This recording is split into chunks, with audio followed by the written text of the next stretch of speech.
Hi there, that's right, Great and Glorious Nick Dutch back on the camera again one more time. I was going to do a follow-up to my previous video, and instead of saying atheism is not the answer, I'll do one saying religion is not the answer. But essentially, I think I could probably illustrate my point a lot better with reference to something that I studied in university, which purely coincidentally some kind person set up a Wikipedia page about. It's the views of Benedict Anderson and the concept of the imagined community. The very first paragraph here on the Wikipedia page says, "The imagined community is a concept coined by Benedict Anderson, which states that a nation is a community socially constructed, which is to say imagined by the people who perceive themselves as part of that group." Now, it is using the word nation. Now, does that necessarily mean geographically bound? I mean, do you recall a certain period of time ago there was a black American Islamic movement called the Nation of Islam? Were these people geographically bound? No. But they were bound by something, a certain image or a connection to certain, essentially, ideas. They were an imagined nation. It was created or constructed because there was some kind of assumed need that this particular movement, the Nation of Islam, could somehow provide a solution to. Quite a long while ago in my YouTube history, my long and distinguished YouTube history of what's 2 2/3 years or something along those lines, I did a video about something called chaos magic, and I mentioned that individuals within the New Age world tend to adhere more to the stereotypes, the cultural behavioral mannerisms, the style of fashion of a particular aspect or part of the New Age movement, such as chaos magic, Wicca, different forms of witchcraft, and all the rest of that. And it came out in like the jewelry that they wore, in the clothes that they wore, and even the way in which they expressed their personality, the way they acted socially, such as a chaos magician would sort of make their voice deeper and try and sound scary and satanic, or someone who's more into the domestic orientated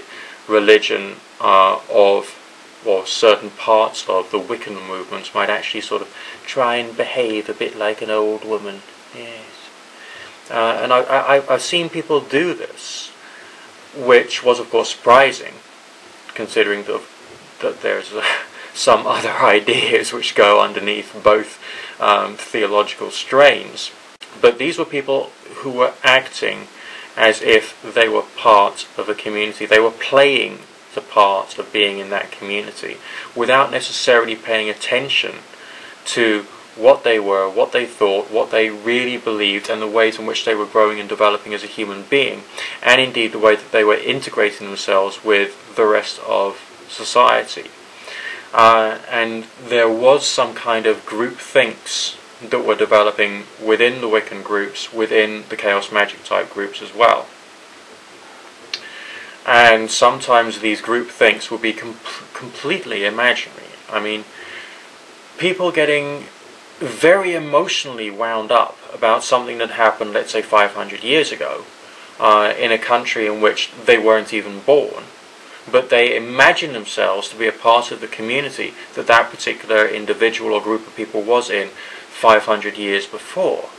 I get the feeling that the same kind of thing happens with all religious groups. Obviously you've got your various denominations. Every single one of them seems to be there to fulfill some political need or some personal need. There are those who need a bit more of a concept of social structure, and so that social structure is apparently provided by some forms of conservative Christianity. But the members of the conservative Christianity imagined community take their ideas a few steps further and to suggest that conservative Christianity is the only Christianity, despite the fact that the words of Jesus Christ, and the apparent words of Jesus Christ according to the New Testament, actually goes against an awful lot of the principles that they hold dear. Obviously that's only one particular section or segment of the entire Christian collective, and members of the entire Christian collective might consider themselves to be a part of the imagined community of Christianity, but they also consider themselves to be a part of the imagined community of their own denominational sect of Christianity. I'm beginning to think that this is a basic human trait. And also within atheism, there's the same kind of thing happening. There's various concepts which are regarded as being important or sacred, such as the veneration of science, often in the form of astronomy. You occasionally see atheist channel icons being like a planet or the atom symbol. And there do seem to be different strains of atheism, just as there are different strains of New Age, and there's various different strains of political opinions within the atheist communities, as well as within the Christian communities, the Wiccan communities, the New Age and occult communities as well. And that sense of, well, imagined community seems to be taken away from these people the ability or desire to analyze in greater detail what they actually think, and to be able to isolate from the rest of the group sufficiently for them to be able to think for themselves. There are, of course, some key atheist YouTube bloggers, video bloggers, and sometimes you can see people leaving comments underneath a video, and you can tell by the content of the comments that they are accepting the alleged imagined community thing or aspect of that particular tribe, of that particular part of the atheist community. For instance, hatred of another group, or promoting one idea above another idea. As far as is there a political cohesion amongst the atheists, the bottom line is, no, there isn't.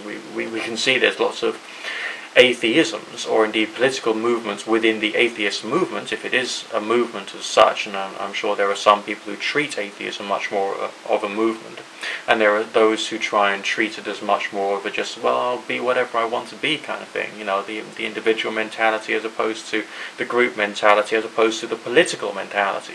So I just wanted to make you aware that this phenomenon that Benedict Anderson discusses in his writings can actually be seen to be being played out here on the internet, especially here on YouTube, where politics comes to get a bit more extreme. And you will know that politics has become a bit more extreme if you just go to the YouTube page and you go to the search box, you type in Christianity or conversion to Christianity, and you will get all kinds of extreme political videos coming through of people who say that, like, an Islamic person converted to Christianity and wasn't that great, or there was a convert to Christianity who did something terrible. And it's all the more extreme stuff, and it's not necessarily directly related to the words in the search. These more extreme ideas float to the surface here on YouTube. They don't sort of sink into obscurity, they're out there. Alright, so this is often where the more extreme or the more insane views come to get themselves promoted even more. So maybe one of the reasons that we develop this desire to become a part of an imagined community, especially on YouTube, is because the emotions are much more heavily raised. We as individuals feel we are being attacked or challenged because there's many more videos out there which portray a different message to something that we ourselves would feel comfortable in receiving. Anyway, I just wanted to raise this little point, because you can just watch this emerging in front of your eyes, and maybe you can see how downright daft it is that people regard this sense of imagined community to be much more important than independent thought, than learning more about how to think, growing in education, and developing an objective stance. People want to develop not an objective stance, but a subjective, impassioned, enraged stance. And I find that a combination between tragic and hilarious.